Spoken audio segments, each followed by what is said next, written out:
Kabalo ka ngano kung musaka ang oil, murag tanan mahal na. Ka journey. Usahay makaingon ta ngano man ni? Ngano ang gasolina ni saka? Ngano ang pagkaon ni saka? Ngano murag tanan mahal na? Murag walay connection pero naa gyud. Tanawa ang nahitabo karon sa tensyon sa US, Israel ug Iran. Dili lang ni gubat nga makita nato sa balita. Dili lang ni missiles ug strikes. Ang tinuod nga epekto ani hinahinay na siyang maabot sa atong adlaw-adlaw nga kinabuhi. Kabalo ka unsa ang pinakaimportante ani nga part? Ang oil. Kaya ang oil dili lang para sa sakyanan. Ang oil ginagamit sa transport, production ug logistics. Meaning halos tanan nga imong gigamit kada adlaw na ay connection sa oil. Kung ang oil barato, barato pod ang transport. Kung barato ang transport, barato ang pagdala sa produkto. Kung barato ang pagdala, barato pod ang baligya. Pero kung musaka ang oil, musaka ang tanan. Ug mao ni ang nahitabo karon. Tungod sa tensyon sa Middle East, hilabi na sa blockade sa Strait of Hormuz, napektuhan ang kalibutan. Kay kung naay problema dito, kung mablock ang agianan sa oil, dili kayo makagawas ang supply.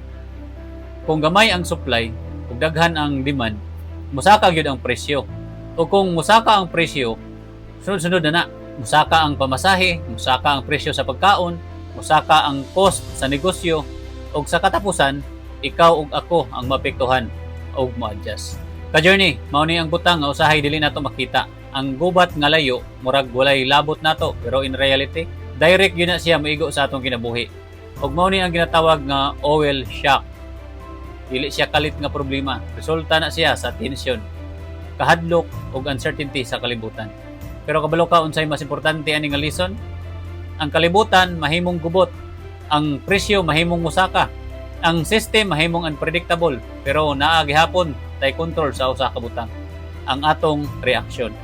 Ka-journey, dili nato makontrol ang presyo sa oil, dili nato makontrol ang gubat, dili nato makontrol ang global economy, pero pwede nato makontrol unsaon nato paghandle sa atong kinabuhi, unsaon nato pag-manage sa atong kwarta, unsaon nato pagkalma sa panahon sa crisis. Kay kung panic ka, mas dako ang damage. Pero kung naa kay wisdom, makakita ka og opportunity bisan crisis. Sa negosyo, kung musaka ang cost, ang uban mawadan og gana, pero ang uban mangita og paagi, mangita og solusyon, mangita og diskarte. Ka-journey, mao ni ang difference sa ordinaryong tao ug successful nga tao. Ang uban mo react sa crisis, ang uban mo andam para sa crisis. Ug labaw sa tanan, dili nato kalimtan ang pinakaimportante nga foundation. Kung naa kay Ginoo sa imong kasing-kasing, dili kadali mataranta, dili kadali mawadan og paglaom, dili kadali mawadan og direksyon. Kay bisan unsa pa kagubot sa kalibutan, naa kay kasiguraduhan nga dili ka mabiyaan. Kay ka-journey, ang oil mahimong musaka, ang presyo sa mga palitonon mahimong musaka, pero ang imong pagtuo dili dapat moubos. Ka-journey, pangutanan ako nimo, kung musaka ang presyo sa tanan karon, unsa man imong plano para makasurvive ug makagrow gihapon? I-comment sa ubos, ready kung andam ka mo adjust, mo diskarte ug mo padayon bisan unsa pa ang mahitabo. Sa sunod nga episode, ato hisgutan ang episode 44. Food crisis. Push yourself. Huwag kayo kalimot sa Philippians chapter 4 verse 13. I can do all things through Christ. Huwag business strength. Padayon ta, a journey.